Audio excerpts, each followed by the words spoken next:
They say every small coastal town has its secrets, but Milhaven keeps hers buried deeper than most. I don't mean that metaphorically. There are things in the waters of our harbor that have never seen daylight, things that make the fishing boats take the long way around, even when the fog rolls in thick enough to choke. Things that whisper in voices like breaking waves and wear faces made of salt and shadow. The older residents speak of the harbor in hushed tones, their eyes always drifting toward the water as if watching for something they hope never comes. They pass down their warnings like family heirlooms, precious and worn smooth with handling. Never walk the pier alone at night. Don't listen to voices that raise from the waves, and importantly, never accept a ride on a ferry that appears through the fog after sunset. You don't believe me? That's fine. Neither did I. Until the night in November when the temperature dropped so suddenly that the rain turned to sleet mid-air, crystallizing against the pavement like broken glass. I was working late at the Maritime Museum, just an ordinary curator trying to catalog our newest collection of artifacts from the 1920s ferry disaster. Nothing special about that night except maybe how the old radiators kept ticking even though they'd been cold for hours, and how the shadows in the corners seemed to breathe. I'd always been drawn to the darker aspects of Milhaven's history. Perhaps that's what led me to become curator in the first place, this obsessive need to understand why our little harbor town felt wrong in so many ways I couldn't quite explain. The Maritime Museum had been my sanctuary since childhood, when I'd press my face against the glass cases, staring at salvaged pieces of shipwrecks and wondering why some of them seemed to stare back. There was something about the artifacts that called to me, something in the way brass brightwork would gleam even without light, and how compass needles would spin wildly when no one was watching.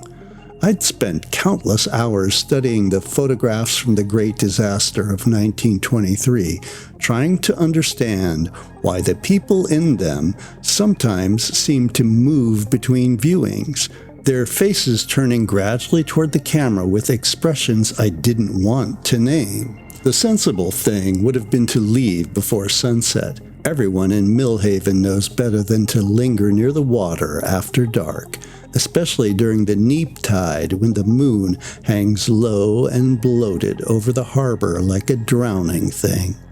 But there I was, squinting at century-old passenger manifests under flickering fluorescent lights, telling myself that old habits die hard and superstitions die harder.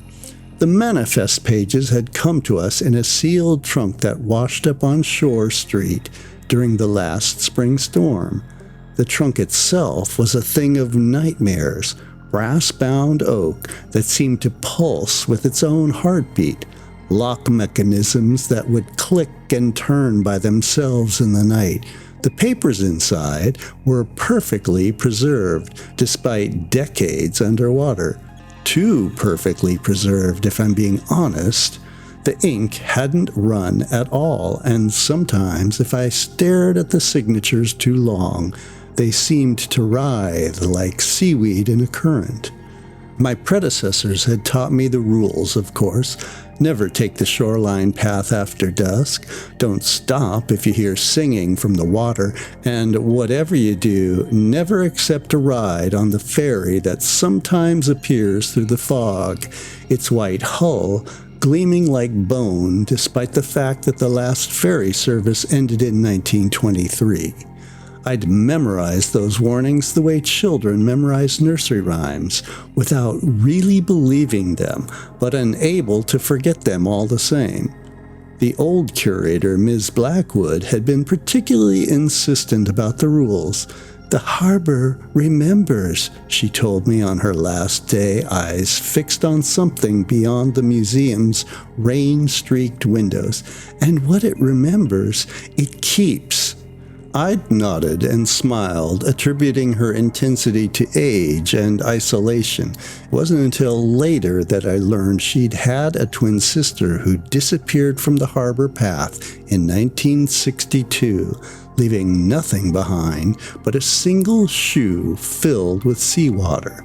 That night, as I pored over the manifests, I found myself drawn to one name in particular, Elizabeth Marsh, listed as a first-class passenger on the ferry's final voyage. The ink of her signature seemed darker than the others, almost wet, and something about the way the letters curved made my eyes hurt. Next to her name was a note I hadn't noticed before: "Returned ticket, unused, passenger failed to board." It was while examining the trunk's hidden compartment that I found Elizabeth Marsh's diary. The book itself was wrong in subtle ways. The leather cover felt too warm, too alive, and the pages seemed to turn themselves when I wasn't looking directly at them. The entries were written in an elegant hand that somehow remained perfectly legible, despite the water damage that should have destroyed it decades ago. October 12, 1923. The dreams have started again. Every night now I see the ferry emerging from fog that moves against the wind. The passengers are dancing, always dancing, but their movements aren't right. They spin too fast, too long, their limbs bending at impossible angles. The music sounds like drowning. October 15th, 1923. Found another dead fish on the beach today. Its eyes were like mirrors, and in them I saw the ballroom, the endless waltz. The harbor is hungry. It's always been hungry, but something's different now. The old woman in town says it's waking up. October 20, 1923. They expect me to board next week. Father insists it's important for the family's social standing, but he hasn't seen what I've seen in the harbor at night. He doesn't hear them singing beneath the waves. The ferry isn't meant to carry passengers anymore. It's meant to feed something else. The diary continued, each entry more disturbing than the last. Elizabeth wrote about ancient rituals performed by the town's founding families, about sacrifices made to keep the harbor sleeping. She described patterns in the disappearances that stretch back centuries, all centered around the ferry route that cut across what the original settlers had called the deep space. My research took on a fevered quality after finding the diary. I spent hours in the museum's basement archives, connecting threads I'd previously ignored. The ferry disaster wasn't an isolated incident. It was part of a pattern that repeated roughly every 60 years. Before the ferry, it had been a steamship. Before that, a whaling vessel, always with the same number of passengers, always disappearing in the same stretch of water. The oldest documents were written in Dutch, dating back to the original colony. They spoke of something the settlers found in the harbor, something that slept in the depths but stirred when they began building the port. The sacrifices had started then, disguised as tragic accidents. The harbor needed to feed, and the town provided the food. One night, as I studied the patterns, I found my own family name in the records. My grandmother's cousin had been one of the ferry's passengers, though this was never mentioned in my family stories.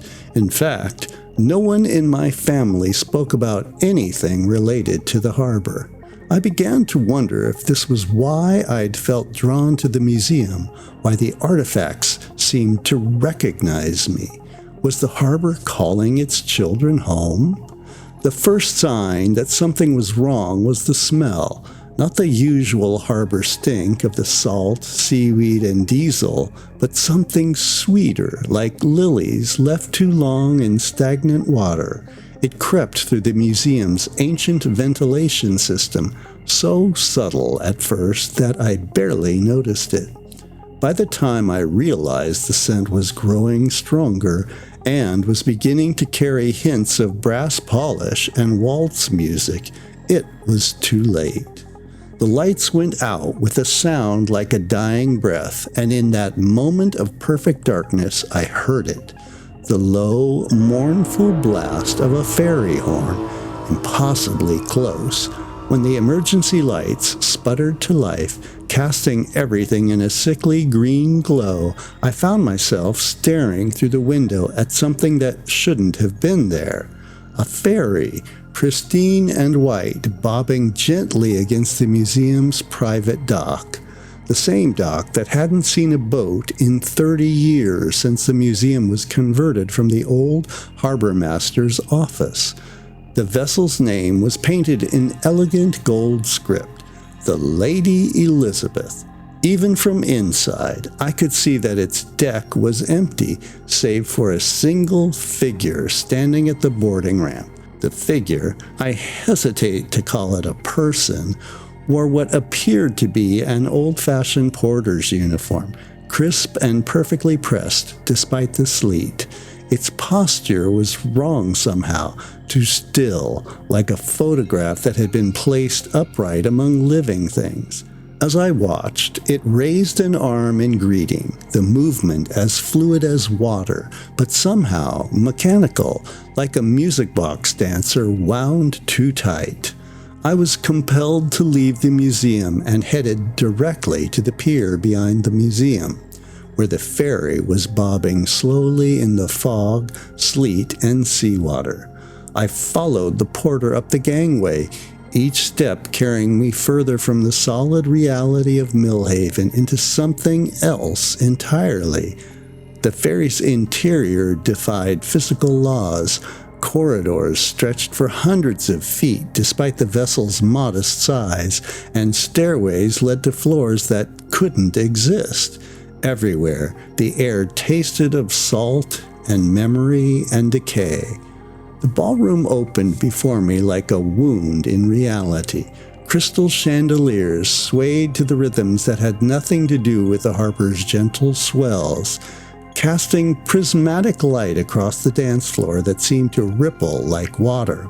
The dancers moved in perfect synchronization, their feet barely touching the floor as they waltzed to music that sounded like distant screams played backwards. I recognized the faces from the photographs in the museum's collection. The mayor's wife in her pearl-studded gown, now green with algae. The banker and his mistress, their evening clothes dripping endless water. And the school teacher whose disappearance had launched the initial investigation.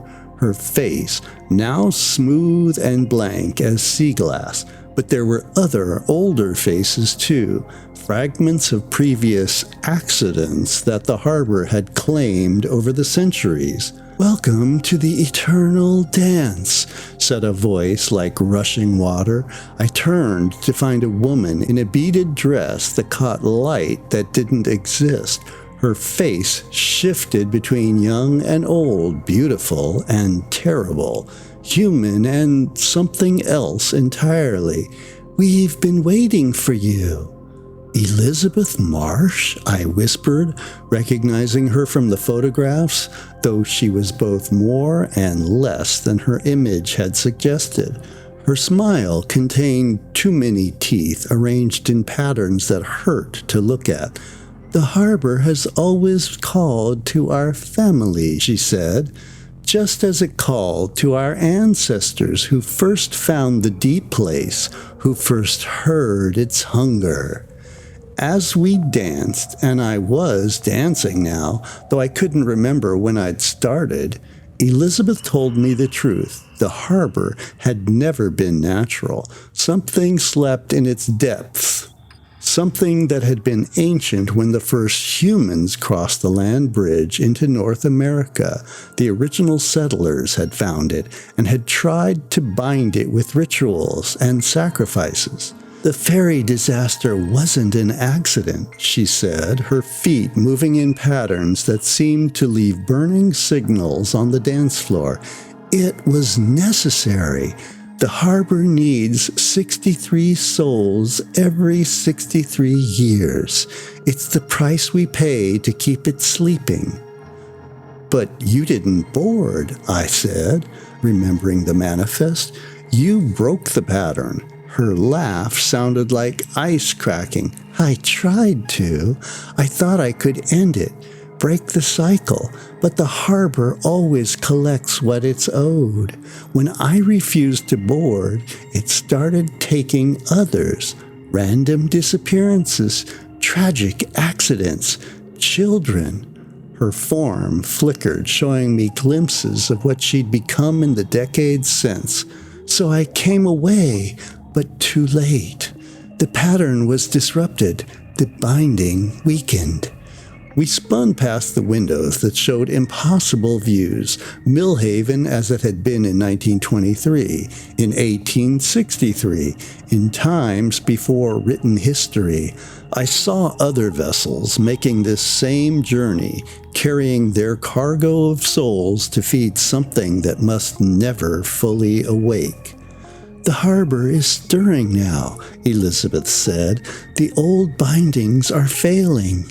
It needs a new sacrifice, not just souls to feed it, but someone to choose this fate willingly, someone of the old bloodlines. Her grip on my arm tightened, her fingers feeling more like tentacles than flesh. Someone like you. The music reached a crescendo that sounded like 1,000 drowning screams. The other dancers began to dissolve, their forms breaking apart into patterns of light and shadow that swirled around us like a maelstrom. Through the windows, I could see the harbor waters beginning to boil. Something vast and dark was stirring in the depths. The choice must be made, Elizabeth said, her voice now a chorus of all those who had danced this dance before. The harbor must be fed, or it will wake fully, and if it wakes... Her form shimmered, showing me visions of what that awakening would mean. Not just for Milhaven, but for the world. I understood then why my family had never spoken of the harbor, why I'd been drawn to the museum, why the artifacts had seemed to know me. My blood carried echoes of this first binding, that first terrible choice made by settlers who had no idea what price their descendants would pay. The porter appeared beside us, its uniform now writhing with patterns that suggested depths no human was meant to comprehend. It held out a hand, offering me a choice: step away from the dance, let the harbor wake, or take my place in this eternal waltz, this endless ritual that kept something ancient dreaming beneath the waves. I thought of Miss Blackwood's missing sister, of all the accidents that had followed Elizabeth's refusal to board.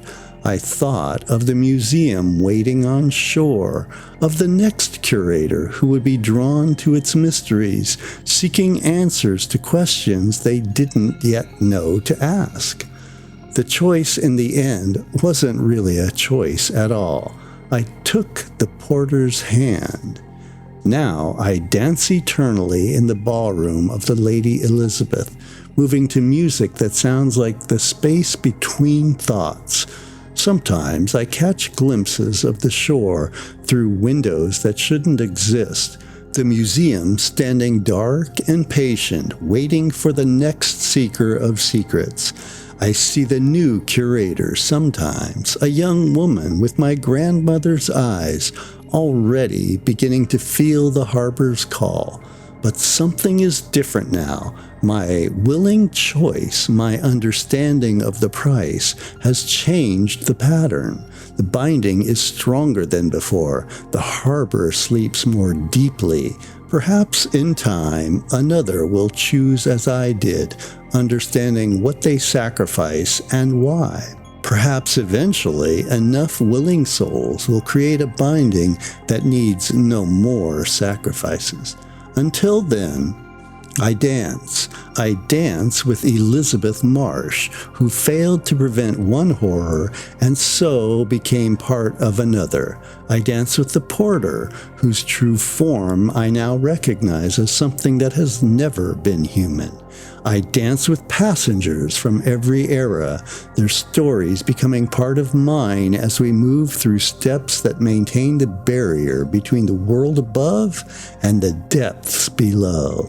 And if you find yourself near Milhaven Harbor in the darkest part of night, when the fog rolls in and the moon hangs swollen over the water, you might hear our music. You might see lights where no ferry has docked in a century. You might feel the urge to walk toward that ghostly gangway, drawn by a call in your blood that's older than memory. If you do, look carefully at the dancers moving behind those impossible windows. You'll see me among them, my feet tracing patterns that keep ancient things sleeping, my endless waltz, a sacrifice that saves more than it damns. Watch long enough and you might understand why some choices are worth the cost they demand.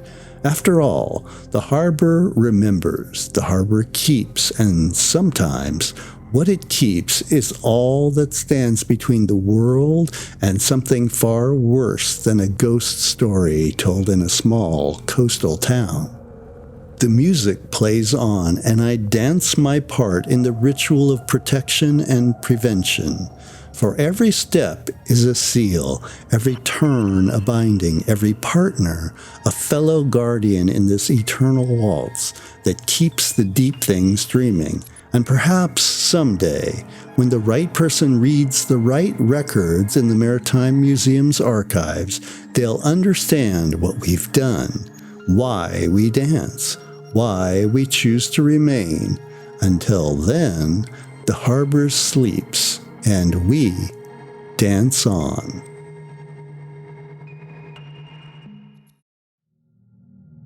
Thanks for listening to my Dark Veil tale.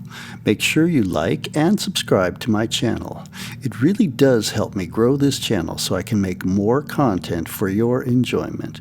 Also, check out the linked video for another creeper-style story from Dark Veil Tales.